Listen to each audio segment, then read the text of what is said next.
ஒரு வயசான தாத்தாவும் பாட்டியும் இருந்தாங்க. அவங்க ஒரு சின்ன நாய்க்குட்டியை எடுத்து வளர்க்க ஆரம்பிச்சாங்க. அந்த நாய்க்குட்டி பேரு ஷீரோ. ஷீரோ பிறந்ததுலேருந்தே மத்த நாய்க்குட்டிகள் மாதிரி இல்லாம அதுக்கு ஏதோ ஒரு தனித்தன்மை இருக்கிற மாதிரி தாத்தாவுக்கும் பாட்டிக்கும் தோணிக்கிட்டே இருந்துச்சு. தாத்தாவும் பாட்டியும் என்ன சொன்னாலும் ஷீரோ அதுக்கு கட்டுப்பட்டு நடக்க ஆரம்பிச்சது. ஷீரோவை பிடிக்காத ஒருத்தர் இருந்தாரு. ஒரு பேராசைக்கார வியாபாரி தான் அவரு. ஒரு நாள் ஷீரோ அவங்க வீட்டு தோட்டத்துல இருந்த ஒரு இடத்துல பள்ளம் தோண்டிக்கிட்டு இருந்துச்சு. பக்கத்து வீட்டுல இருந்த வியாபாரி இத பார்த்துட்டு தாத்தா கிட்ட வந்து, உங்க ஷீரோ தோட்டத்தை பாழ்படுத்திக்கிட்டு இருக்கு அப்படின்னு சொன்னாரு. ஷீரோவுக்கு இதே வேலையா போச்சு அப்படின்னு சொல்லிட்டு ஷீரோ இருக்கிற இடத்துக்கு வந்தாரு. ஷீரோ அவரை பார்த்த உடனே, இந்த இடத்துல பள்ளம் தோன்றதுக்கு எனக்கு உதவி செய் அப்படிங்கிற மாதிரி குலைக்க ஆரம்பிச்சது. அத கேட்டதும் தாத்தாவுக்கு ரொம்ப பாவமாயிடுச்சு. அவரும் அது கூட சேர்ந்துகிட்டு பள்ளம் தோண்ட ஆரம்பிச்சாரு. ஆனா யாருமே எதிர்பார்க்காத மாதிரி ஷீரோ தோண்டின அந்த பள்ளத்துக்குள்ள தாத்தாவுக்கு ஒரு புதையல் கிடைச்சது. ஒரு பெரிய பானை நிறைய தங்க காசுகளை தாத்தா வீட்டுக்குள்ள கொண்டு போறத பேராசைக்கார வியாபாரியும் கவனிச்சாரு. பூமிக்கு அடியில புதைஞ்சு கிடக்கிற தங்கத்தை சரியா மோப்பம் பிடிச்சு கண்டுபிடிக்கிற திறமை இந்த நாய்க்கு இருக்கு அப்படின்னு அவரு நினைச்சாரு. தாத்தா கிட்டேந்து இந்த நாயை எப்படியாவது இரவல் வாங்கிக்கிட்டு போய் இந்த ஊர்ல எங்கெல்லாம் தங்கம் புதைஞ்சிருக்கோ அதை எல்லாத்தையும் தோண்டி எடுத்து தானே அடையணும் அப்படின்னு அவரு நினைச்சாரு. அவரு தாத்தா கிட்டையும் பாட்டி கிட்டையும் ரொம்ப அன்பா பேசி 2 நாளைக்கு ஷீரோ எங்க வீட்டுல இருக்கட்டும் அப்படின்னு கேட்டு அனுமதி வாங்கிக்கிட்டு ஷீரோவை அவரோட வீட்டுக்கு கூட்டிக்கிட்டு போனாரு. ஆனா ஷீரோவுக்கு அவரை கொஞ்சம் கூட பிடிக்கல. அதனால அது அவரோட வீட்டுல ஓரமா ஒரு மூலையில முடங்கி கிடந்துச்சு.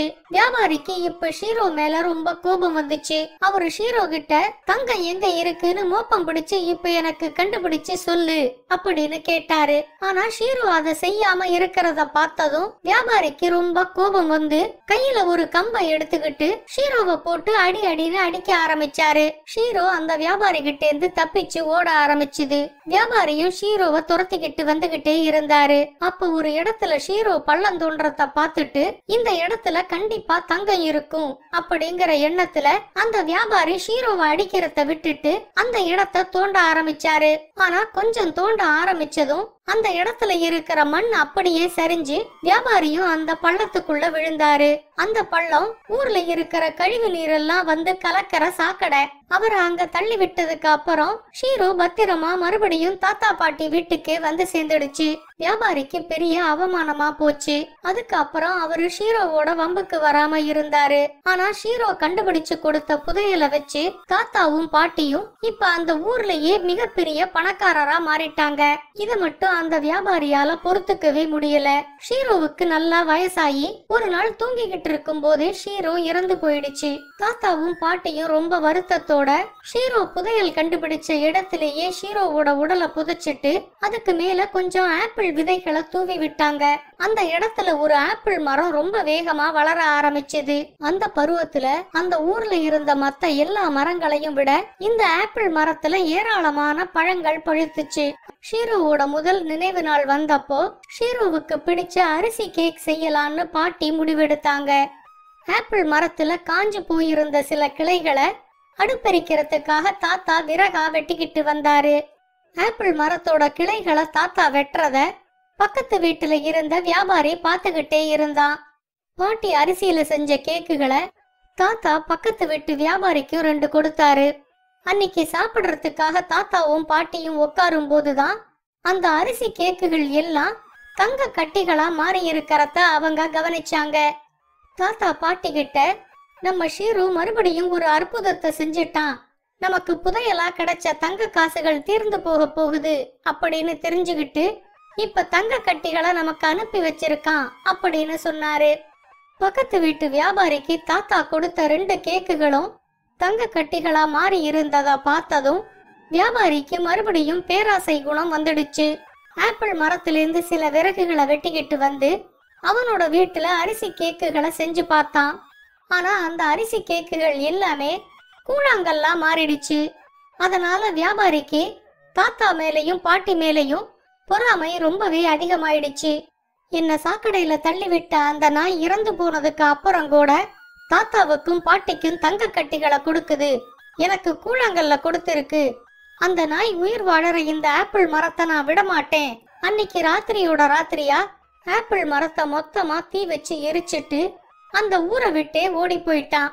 காலையில தூங்கி எழுந்திருச்சு வந்த தாத்தாவும் பாட்டியும் ஆப்பிள் மரம் எரிஞ்சு போய் கிடக்கிறத பார்த்து ரொம்பவே வருத்தப்பட்டாங்க.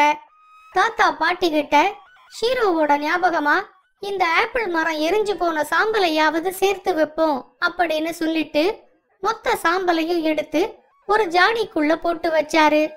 ஆப்பிள் மரம் இருந்த இடத்தையும் அவரோட தோட்டத்துல இருந்த மத்த இடத்தையும் நல்லா பதப்படுத்தி அந்த இடத்துல எல்லாம் செர்ரி செடிகளா நட்டு வச்சாரு. அது நல்ல குளிர்காலமா இருந்தாலும் அவரு நட்டு வச்ச செர்ரி செடிகள் எல்லாம் கிடுகிடுன்னு வளர ஆரம்பிச்சுது.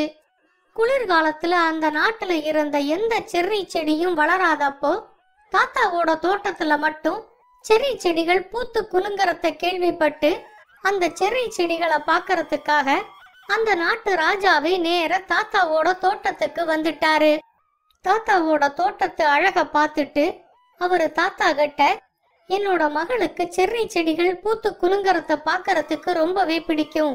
அரண்மனையில இருக்கிற எந்த ஒரு செர்ரி செடியும் இப்ப குளிர்காலங்கிறதுனால பூத்து குலுங்காம இருக்கு. நீங்க அரண்மனை தோட்டத்தை பராமரிச்சு அந்த செடிகளை பூத்து குலுங்க வைக்கணும் அப்படின்னு தாத்தா கிட்ட கேட்டுக்கிட்டாரு. தாத்தாவுக்கு என்ன செய்யறதுன்னு தெரியல.